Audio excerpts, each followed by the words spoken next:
नमस्कार, news for nation देख रहे हैं आप। आपके साथ मैं हूं ऋचा शर्मा। एक बार फिर से शिवसेना के राज्यसभा सांसद संजय राउत के बयान ने बवाल मचा दिया है। दरअसल शिवसेना के मुखपत्र सामना में संजय राउत ने एक स्पेशल कॉलम में लिखा कि अब प्रधानमंत्री नरेंद्र मोदी जिस तरीके से राज्य सरकार को अस्थिर करने में दिलचस्पी ले रहे हैं, ऐसे में भारत रूस की तरह टूट जाएगा, जिसके बाद से बवाल मच गया है। पूरी खबर क्या है आपको बताते हैं। शिवसेना के राज्यसभा सांसद और वरिष्ठ नेता संजय राउत ने पार्टी के मुखपत्र सामना में एक विशेष कॉलम में लिखा है कि हमारे प्रधानमंत्री राज्य सरकारों को अस्थिर करने में दिलचस्पी ले रहे हैं और ऐसे स्थिति में भारत रूस की तरह टूट जाएगा। और महाराष्ट्र में सत्तारूढ़ शिवसेना, एनसीपी और कांग्रेस को भी घेरा। भाजपा ने कहा कि शिवसेना ने देश के शहीदों का अपमान किया।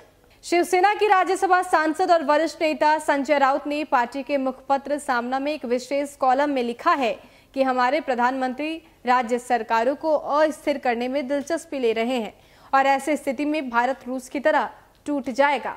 भाजपा ने राउत के इस लेख पर कड़ी आपत्ति जताई और महाराष्ट्र में सत्तारूढ़ शिवसेना, एनसीपी और कांग्रेस को भी घेरा।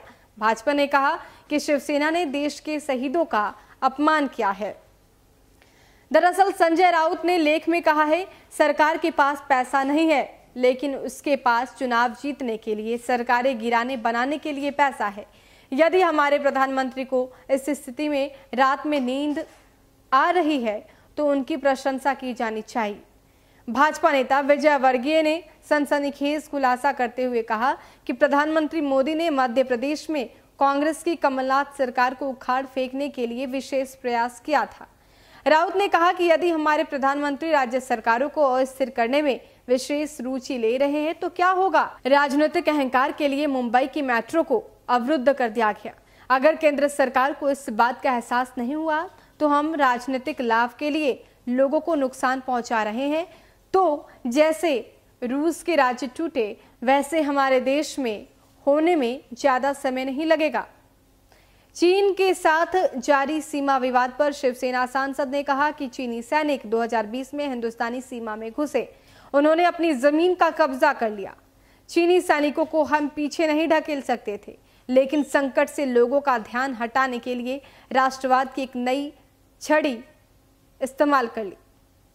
चीनी वस्तुओं और चीनी निवेश के बहिष्कार का प्रचार किया। चीनी निवेश पर अंकुश लगाने की बजाय चीन की सेना को यदि पीछे ढकेला गया होता तो राष्ट्रवाद तीव्रता से चमकता दिखाई देता। राउत के लेख पर कड़ा ऐतराज जताते हुए बीजेपी ने शिवसेना को सोनिया सेना बताते हुए कहा कि शिवसेना के नेता ने शहीदों का अपमान किया। शिवसेना नेता देश को तोड़ने की बात कर रहे हैं।